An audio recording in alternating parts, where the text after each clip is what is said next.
Eu convido os irmãos para abrir no capítulo 2 do livro de Lucas. Naqueles dias saiu um decreto da parte de César Augusto, ordenando o recenseamento de todo o mundo habitado. Este primeiro recenseamento foi feito sendo Quirino governador da Síria. Todos iam alistar-se, cada um à sua própria cidade. Assim subiu José da Galiléia, da cidade de Nazaré, para a Judéia, a cidade de Davi, chamada Belém, porque era da casa e da família de Davi, a fim de alistar-se com Maria, sua mulher, que estava grávida. Estando eles ali, cumpriram-se os dias que ela havia de dar à luz.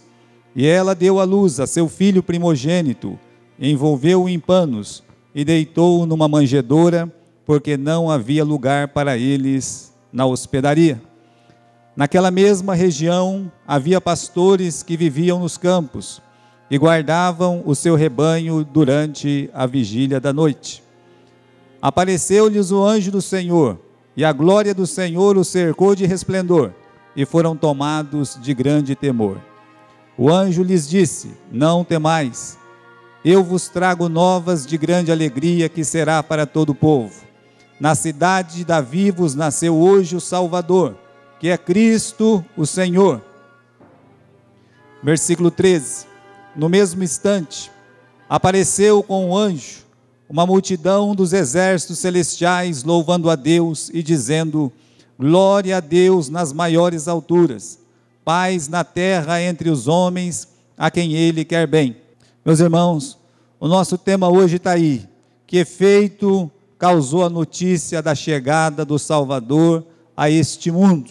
E qual notícia? Essa notícia: hoje vos nasceu o Salvador, que é Cristo o Senhor. Porque não tem Natal sem Jesus. Jesus é Natal. Natal é Jesus. Mas como é que este mundo recebeu essa notícia, que é a maior notícia que ele poderia receber de todos os tempos? Olha, irmãos, o nascimento de Jesus, como contado nessa simplicidade do capítulo 2, ele encerrou um período de 4.000 anos de espera. Sabe o que é este mundo, esperar 4.000 anos por uma promessa? Às vezes pensamos em Abraão esperando o filho 25 anos. Às vezes nós olhamos para outras pessoas e vemos assim Noé esperando 120 anos a chegada do dilúvio.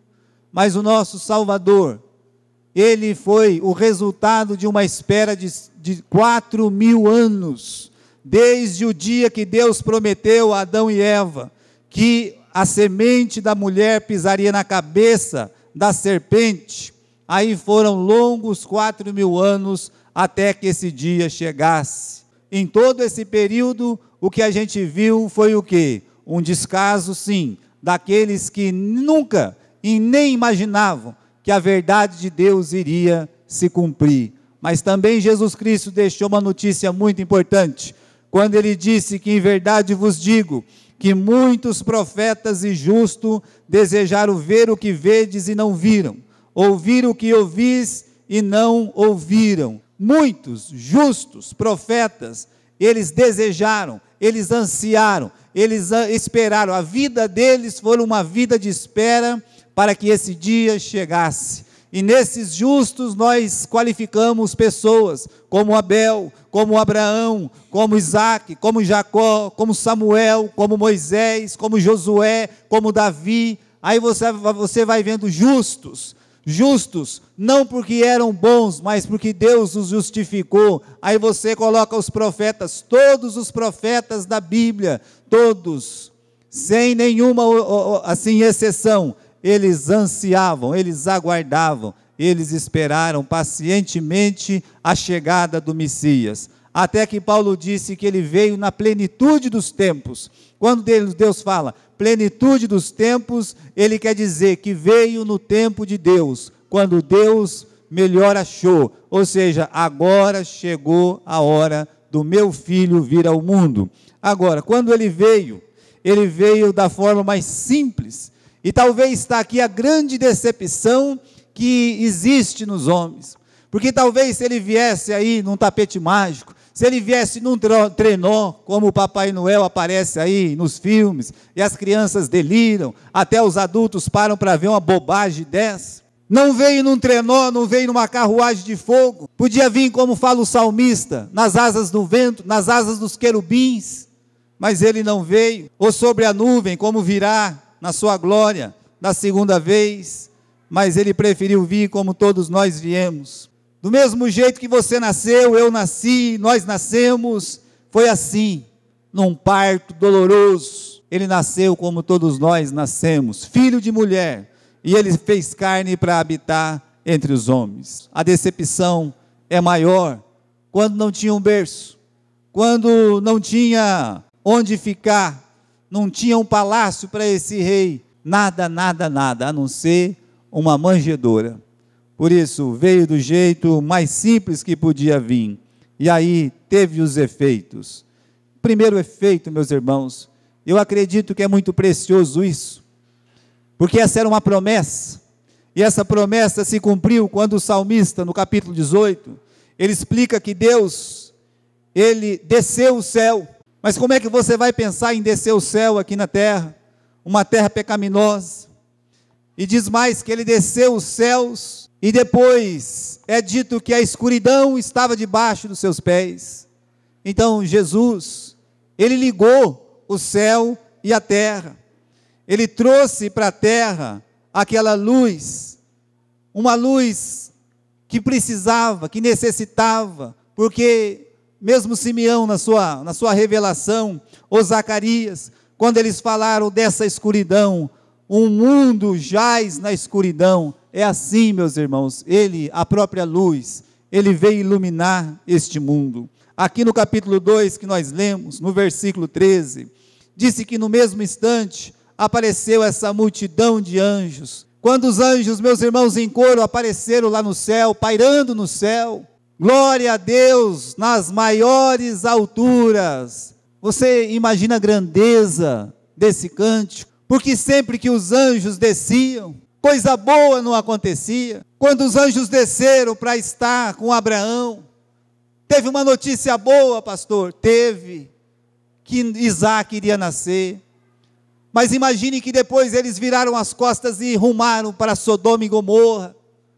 E eles não subiram de volta sem antes colocar fogo naquelas 4 cidades. Quando os anjos estavam com Jacó, era para protegê-lo de todo mal. Quando os anjos estavam no tempo de Eliseu, é porque eles estavam prontos para atacar aqueles que talvez atacariam o profeta.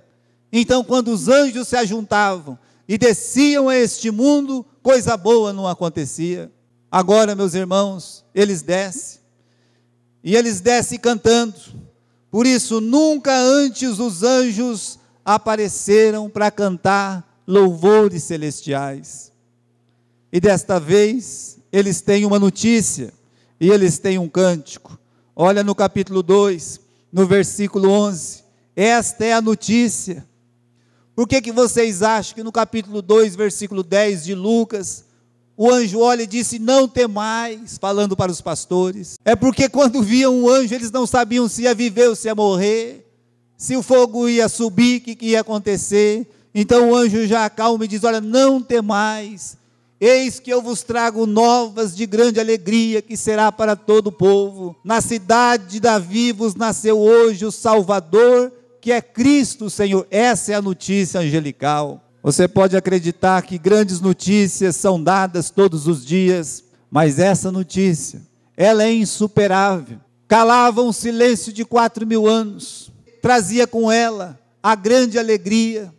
É insuperável porque trazia com ela a notícia que os anjos, os justos, os profetas e todos os que aguardavam pacientemente o Senhor esperavam.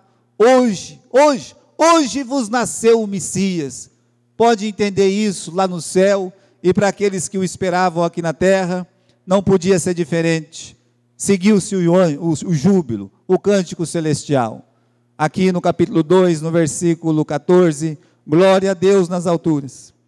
Não fala só alturas, fala nas maiores alturas. Paz na terra entre os homens a quem Ele quer bem.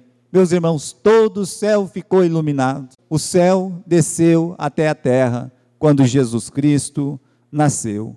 Então, esse foi o primeiro efeito. A terra desligada pelo céu e o céu desligado da terra pelo pecado, agora tem uma ligação. Tem aquele que liga um no outro, que é o Senhor Jesus Cristo. Uma outra coisa que acontece nesse dia é o tormento. Satanás, meus irmãos, entra em pânico. Talvez isso a gente não perceba tão claramente. Por que vocês acham que no tempo de Jesus tantos demônios se manifestavam? Seja na cidade, seja no campo, seja no cemitério, seja onde for, parece que onde Jesus passava os demônios se manifestavam, porque ele trouxe um tormento para o diabo e os seus anjos. Era 4.000 anos que Satanás pensava que era dono deste mundo, porque ele dizia: qual destes poderá me tirar do meu trono? Qual desses poderá pisar a minha cabeça? Olhou para Abel, Abel não pisou na sua cabeça. Olhou para o pai da fé, Abraão, Abraão não pisou na sua cabeça. Foi olhando para todos os heróis da fé, e não eram poucos, mas nenhum pisou na sua cabeça.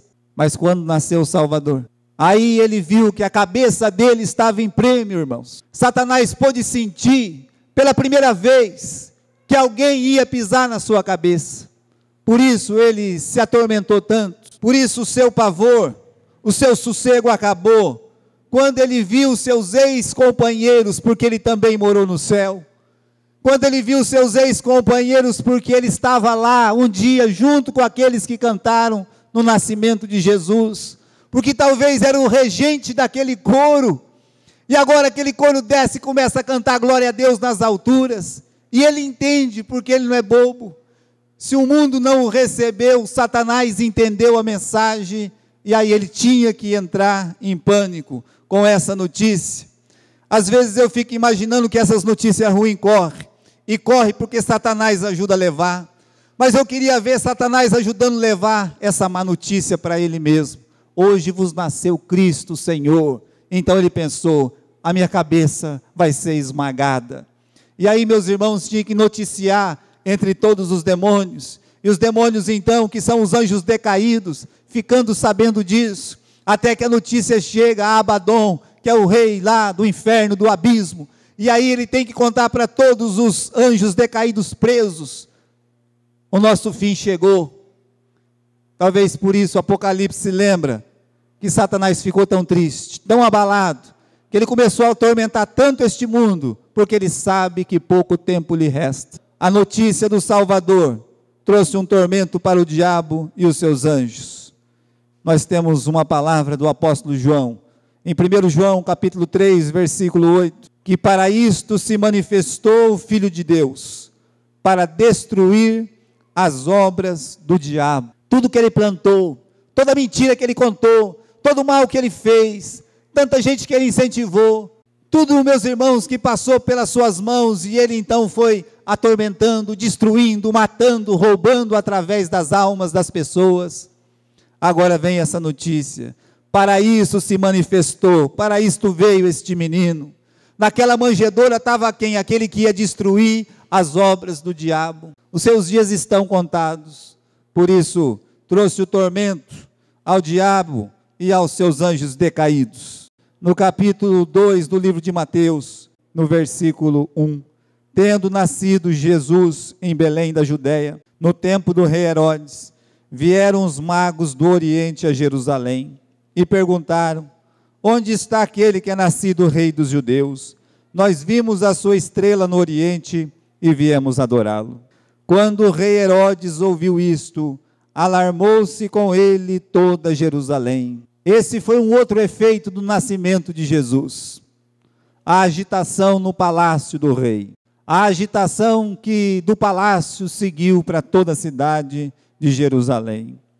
Geralmente, quando nasce um herdeiro do trono, isso não é motivo de tristeza, de alarme, de preocupação, de perturbação. Isso é motivo de alegria. Os anjos estão cantando, o céu está alegre, o inferno está triste, e este mundo, e o palácio, e a cidade santa. Muito bem, a palavra de Deus no versículo 3 diz: o palácio se perturbou, e a cidade santa também se perturbou. Herodes o grande, Herodes o cruel, Herodes o medroso. Aqui está diante de nós todo o seu medo, todo o seu pavor, porque ele não era rei coisa nenhuma. Ele era um rei posto pelos homens, mas ele não era rei legítimo do trono de Israel. Então essa notícia que o verdadeiro rei chegou, o apavorava, porque quando se é ilegítimo, se sente apavorado por aquilo que é legítimo. Então ele faz de tudo para quê?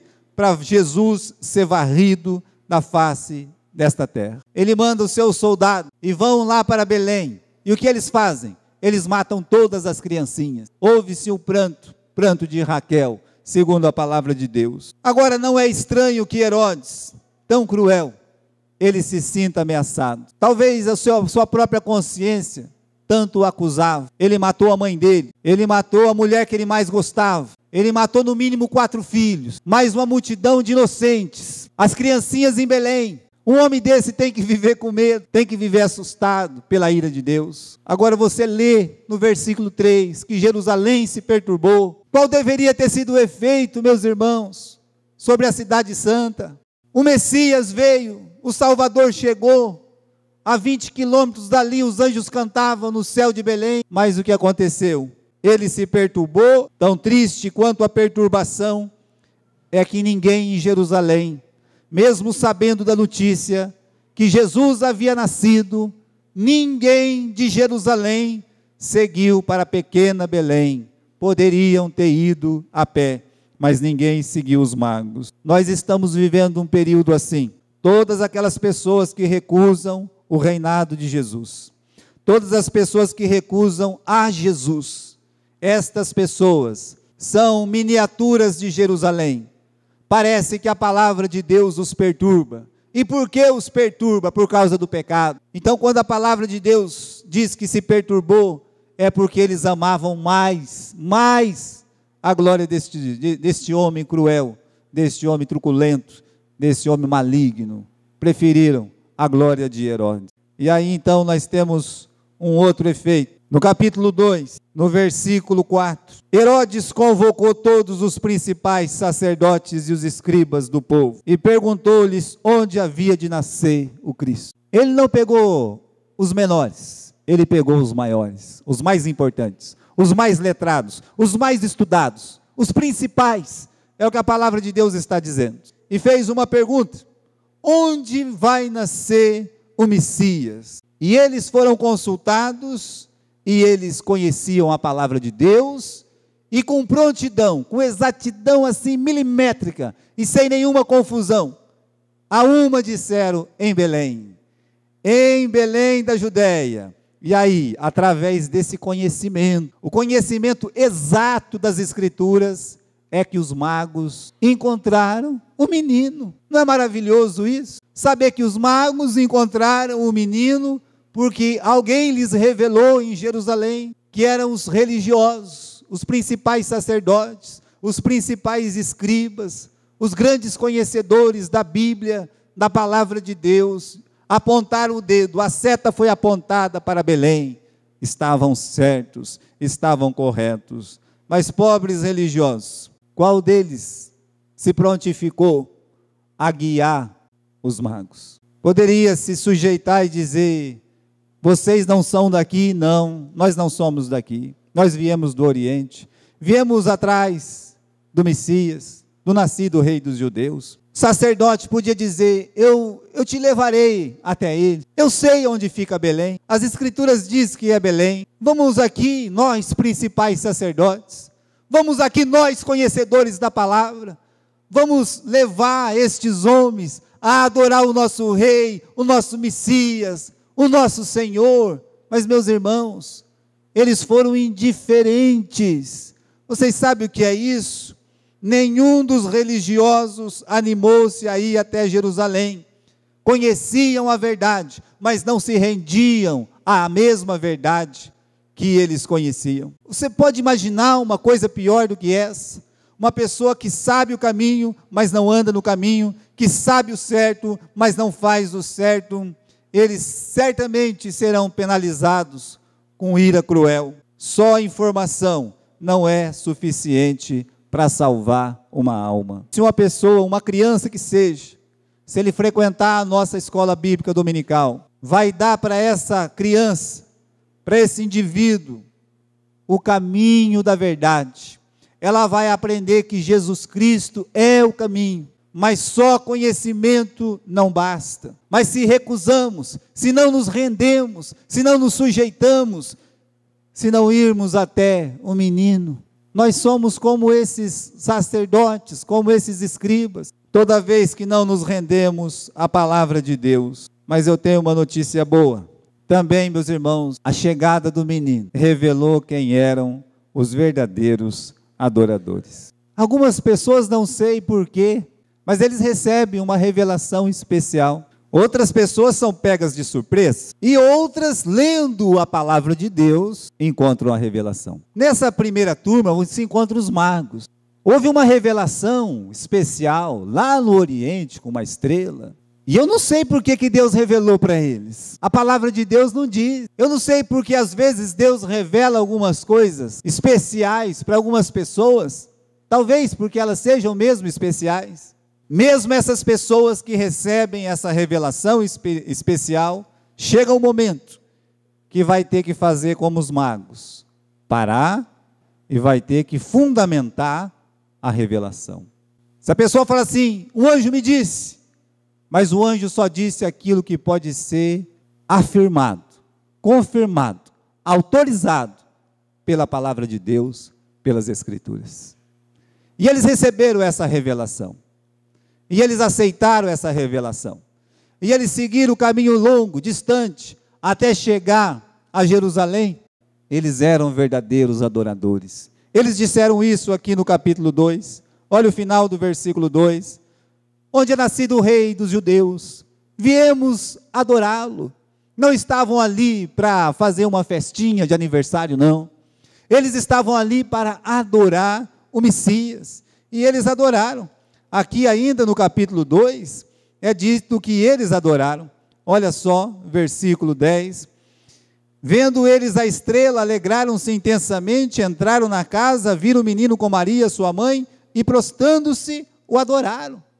Eles falaram que ia adorar, e eles realmente adoraram o Messias, um verdadeiro adorador. Ele vem para adorar, e ele adora. Ele não vem para adorar, e fica no celular. Ele não vem para adorar e fica vendo se alguém está melhor ou pior vestido do que ele. Ele vem para adorar e ele não está incomodado se o culto vai acabar cedo ou tarde. Ele vem para adorar, ele não vem para agradar o pastor ou o irmão que está do seu lado ou aquele que o convidou. Ele vem para adorar e ele se prostra, adora o Messias. Esse é o verdadeiro adorador. Às vezes alguns são pegos de surpresa, e de surpresa mesmo. Eu tinha 12 anos, e um camarada de quase 2 metros de altura parou na frente da minha casa. Aí ele disse, ei meninos, estou aqui para convidá-los para ir no culto da Igreja Batista Tabernáculo. Cadê seu pai? Cadê sua mãe? Não tinha ninguém em casa. Mas aquilo ficou na minha mente. Ele disse, olha, quando for 7 horas da noite, o ônibus vai passar aqui nessa rua.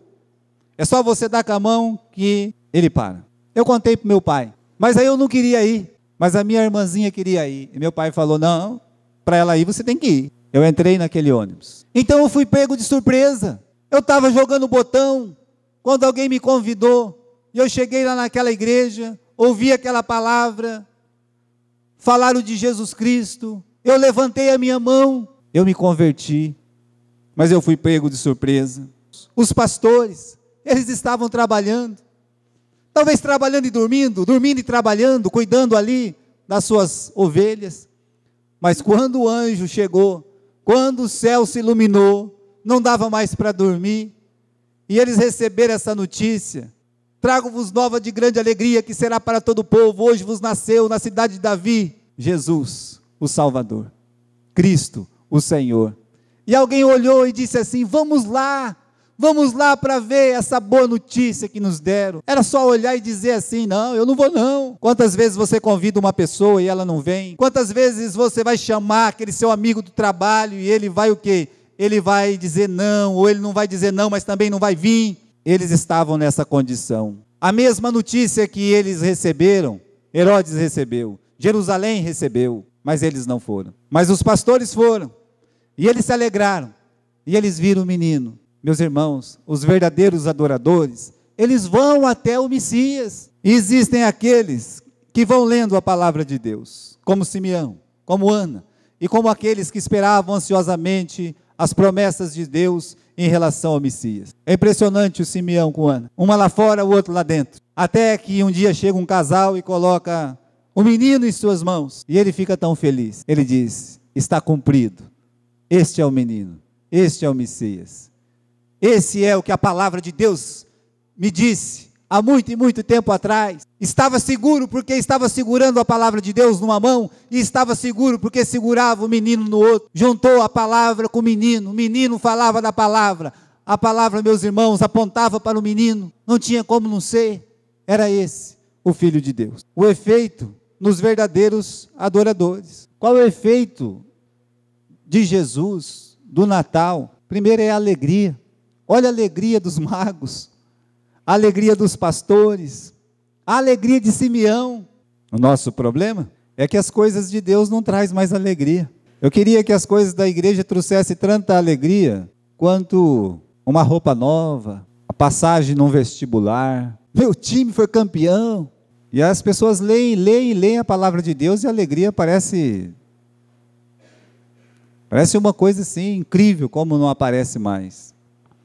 Mas essa é a primeira coisa. O primeiro efeito nos verdadeiros adoradores foi a alegria.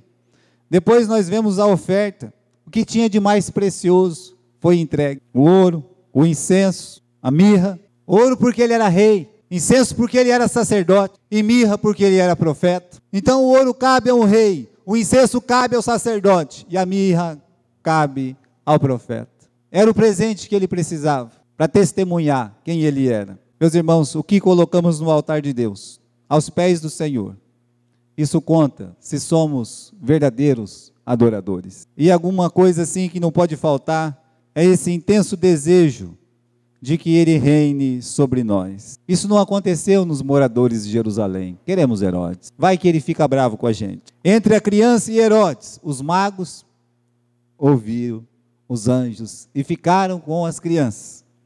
Entre as ovelhas e o Cordeiro de Deus, os pastores responsáveis pelas ovelhas foram até o Cordeiro de Deus. E entre viver mais um pouco e segurar o menino, o Simeão, ele preferiu segurar o menino, sabendo daquela notícia, que você só vai morrer depois que você segurar o menino. A alegria de segurar o menino trazia com ela a realidade que depois de poucos dias ele morreria. Mas ele estava feliz. Despede em paz o teu servo, ó Senhor, porque já os meus olhos viram a tua salvação. Ele disse: eu já posso morrer, estou pronto. Alegria, oferta e o desejo que ele reine sobre nós. Isso é Natal. Quero terminar dizendo que Natal é Jesus, Jesus é Natal. Como é que você vai ficar sem reação ante essa verdade? O nosso Natal está contaminado com Papai Noel, com presente, com festas cheias de gulodice. Não são poucos que na noite de Natal vão morrer pelo exagero, pela bebida, pelo descaso. Muitas famílias vão brigar no dia de Natal, porque esse Natal é um Natal deturpado, mentiroso, falso. Todos que nós vimos hoje reagiram de alguma forma, porque uma ponte foi colocada entre o céu e a terra. Satanás, como nós vimos, preocupado, porque sabe que pouco tempo lhe resta.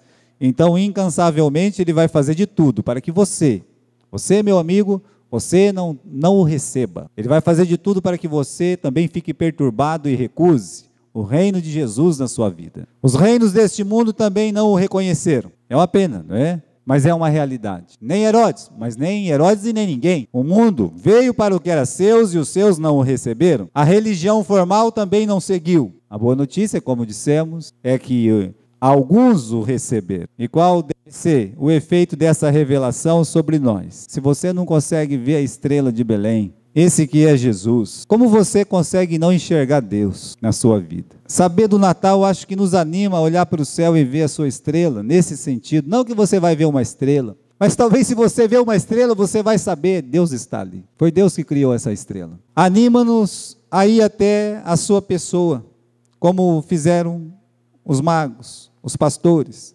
sem medo, chegar até Jesus Cristo e colocar diante dele a nossa vida. A dar para nosso Senhor o que tem de melhor em nós. Dá o que há de melhor de nós.